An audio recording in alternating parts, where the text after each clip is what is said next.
Pemirsa, tidak hanya Presiden kelima RI Megawati Soekarno Putri hingga Indonesia American Lawyer Association, 5 tokoh yakni Habib Rizik Syihab, Din Syamsuddin, Ahmad Syabri Lubis, Yusuf Martak dan juga Munarman juga mengajukan surat amicus curiae.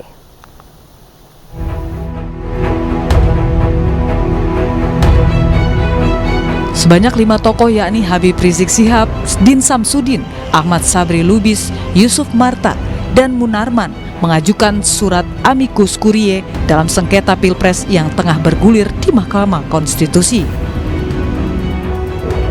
Dokumen dikirim pada Rabu siang. Terkait hal tersebut, MK mengaku telah mendapatkan informasi tersebut, hanya saja belum mendapatkan secara resmi berkas dari tokoh-tokoh itu. Saya dapat informasi, tapi saya belum dapat ininya ya, bahwa sudah sampai ke MK, tetapi proses administrasi untuk diserahkan kepada kami itu belum kita dapatkan gitu ya. Mungkin sudah sampai di MK, tapi diserahkan kepada siapa mungkin butuh waktu untuk administrasi gitu ya. Lebih lanjut, Fajar Laksono juga menjelaskan berkas yang telah sampai di MK butuh waktu proses untuk diberikan tanda terima, sehingga pihaknya tak mau berkomentar lebih terkait berkas Habib Rizik dan lainnya yang mengajukan diri sebagai amicus curiae. Dari Jakarta, Rian Rahman, Rizky Solehudin, iNews melaporkan. Setelah Presiden kelima RI Megawati Soekarno Putri, kini Indonesia American Lawyer Association atau IALA juga mengajukan amicus curiae ke Mahkamah Konstitusi. Jubir MK mengungkap baru kali ini MK menerima banyak amicus curiae terkait sengketa hasil Pilpres.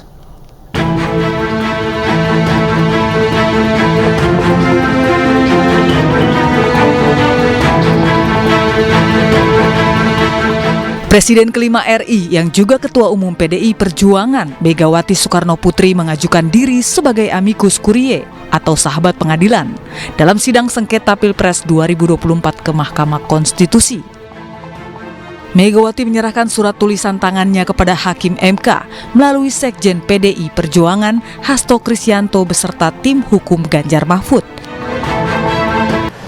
Ibu Mega sampai menambahkan tulisan tangan sebagai ungkapan bagaimana perjuangan dari Raden Ajeng Kartini itu juga tidak akan pernah sia-sia, karena emansipasi itu merupakan bagian dari demokrasi.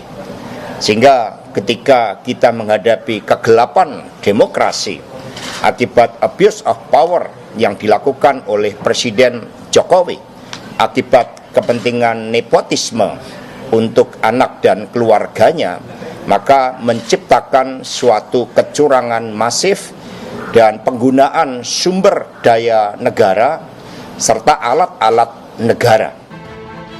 Sementara tim hukum Prabowo Gibran menilai pengajuan sahabat pengadilan oleh Megawati tidak tepat karena Megawati merupakan pihak dalam perkara. Tidak ada bukti-bukti tentang kecurangan itu. Khusus di kasus ini kami sampaikan di 01, ada 19 yang dituduhkan kepada 02 bahwa melakukan suatu kecurangan. Ternyata setelah kami lihat satu persatu dari 19 ini, di kesimpulan ini kami uraikan dengan jelas, satu pun tidak terbukti adanya kecurangan tersebut. Indonesia American Lawyer Association atau IALA juga mengajukan amicus curiae ke Mahkamah Konstitusi Rabu pagi. Mereka meminta MK untuk memberikan keputusan hasil sengketa Pilpres 2024 secara adil, berdasar asas kebermanfaatan dan kepastian hukum agar tidak menciderai kepercayaan rakyat. Penyampaian amicus curiae dari IALA adalah salah satu bentuk kekhawatiran yang sangat besar, namun juga harapan dari kami, diaspora masyarakat di luar negeri, khususnya di Amerika Serikat, atas penyelenggaraan pemilu yang luber jurdil, serta juga penegakan hukum yang menafaskan kepastian ya dan juga keadilan, khususnya di Mahkamah Konstitusi. Sementara itu, juru bicara Mahkamah Konstitusi Fajar Laksono mengungkapkan, baru kali ini MK menerima banyak amicus curiae terkait sengketa hasil Pilpres. Jumlahnya bahkan lebih dari 10. Karena di PHPU Pilpres sebelumnya nggak ada itu amicus curiae seperti ini. Jadi paling tidak ini membuktikan bahwa ya perkara perselisihan hasil pilpres ini atensi publik itu begitu besar gitu. Pada 28 Maret 2024, lebih dari 300 guru besar, lembaga, dan masyarakat sipil mengirimkan pengajuan amicus curiae atau sahabat pengadilan ke Mahkamah Konstitusi terkait perkara perselisihan hasil pemilu 2024. Sementara itu, batas akhir permohonan amicus curiae berakhir Selasa kemarin, 16 April 2024 pukul 4 sore. Dari Jakarta, Tim Liputan iNews melaporkan.